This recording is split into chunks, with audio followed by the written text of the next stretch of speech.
Agrupamentos produtivos. O que é isso? Olá, eu sou Luana Serra e esse é mais um episódio do nosso AlphaFlix. Agrupamentos produtivos. Hoje eu tô aqui para falar um pouquinho sobre o que é isso, né? Que a gente escuta tanto falar no trabalho de sala de aula como um bom recurso, uma boa estratégia metodológica de trabalho, mas que muitas vezes a gente não sabe do que se trata, qual é a vantagem, por que fazer e como fazer. Então, em especial nas turmas de alfabetização, isso vale para qualquer contexto, qualquer turma, mas em especial nas turmas de alfabetização, a gente entende que o trabalho pode ser potencializado quando as crianças têm a opção, têm a permissão, têm a abertura para trabalharem em pequenos grupos.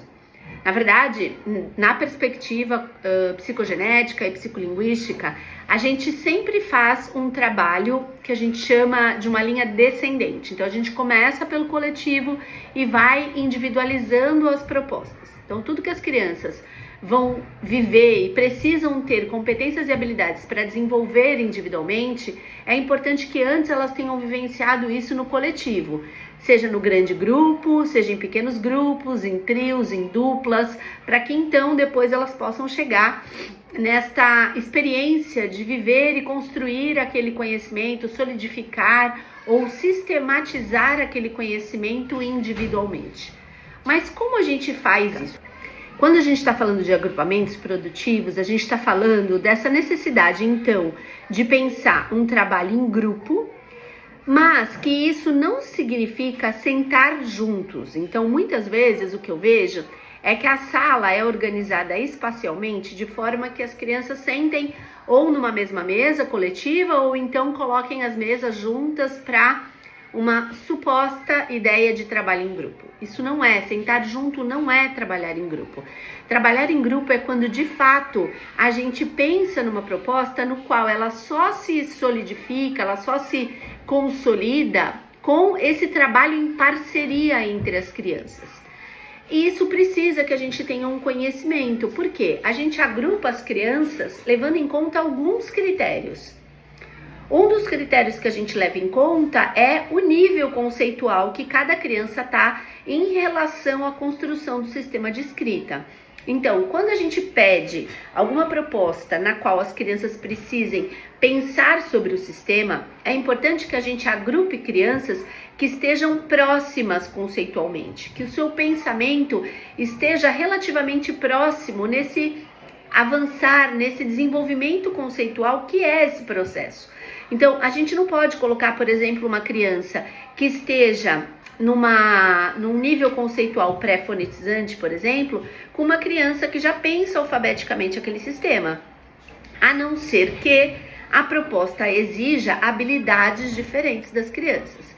Se o que eu estou solicitando das crianças é pensar sobre aquele sistema, é importante que elas estejam mais ou menos nessa zona circunscrita em que os pensamentos estão próximos conceitualmente, de forma que um possa desafiar o outro. Aquele que em tese sabe mais, precisa argumentar e organizar suas ideias para negociar com o outro que em tese sabe menos, na hora de pensar aquela construção daquela escrita ou a leitura de alguma palavra.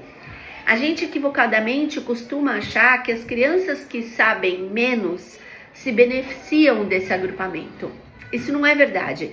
As crianças que nessa hora são as parceiras mais experientes, elas também avançam na medida em que elas precisam argumentar com o outro, organizar seu pensamento e dar conta de, por meio da fala, defender aquilo que pensa em relação ao sistema de escrita. Isso também pressupõe um avanço, pressupõe ter que refletir muito a respeito da escrita para poder negociar sentido com o seu parceiro ou com os seus parceiros ali do grupo. Então, pensando lá naquela ideia, né, na teoria do Vygotsky, da zona de desenvolvimento proximal, no qual a gente precisa trabalhar sempre considerando essa zona de desenvolvimento real, né? E aquele potencial, onde a criança pode chegar ali com aquelas intervenções, com aquelas propostas, esse espaço precisa ser respeitado para que esse avanço de fato aconteça a partir dos agrupamentos, das boas intervenções, das boas perguntas que a gente coloca para as crianças refletirem. Então, fazer agrupamentos é isso, é considerar quem é uma boa dupla ou um bom grupo para cada uma das crianças. Para isso a gente precisa ter mapeado esses saberes, ter registrado esses saberes, porque isso não é estanque, né? Isso não é permanente, isso não é fixo, isso vai avançando de acordo com as crianças, com o desenvolvimento do trabalho, com as propostas que vão sendo feitas, para que a gente possa fazer bons agrupamentos.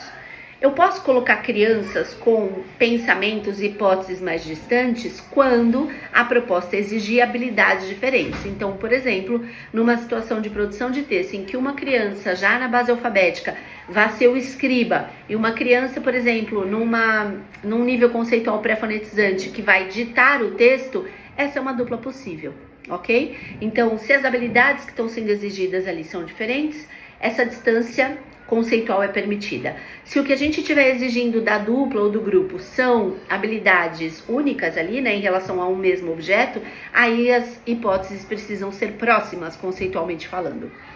Além disso, para pensar um bom agrupamento, é preciso a gente olhar o perfil da turma, o perfil das crianças, né? Duplas que de fato vão funcionar, serão funcionais e produtivas, porque às vezes a gente vê uma criança que seria uma ótima dupla, conceitualmente dizendo, de uma outra, mas não dá match, sabe? Ou porque a gente tem dois perfis muito líderes, ou porque é uma dupla muito amiga e aí vai conversar mais do que trabalhar, ou porque é uma dupla que não tem muita afinidade e ali vai sair uma certa faísca. Então, esse é um quebra-cabeça importante de ser montado pelo professor. Por isso que as situações de planejamento das propostas envolvem também todo esse processo de pensar esses agrupamentos de acordo com cada proposta.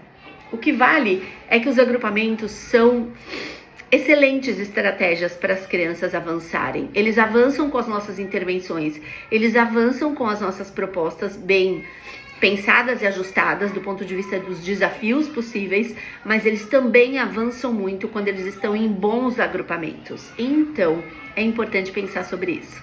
Espero que você tenha gostado.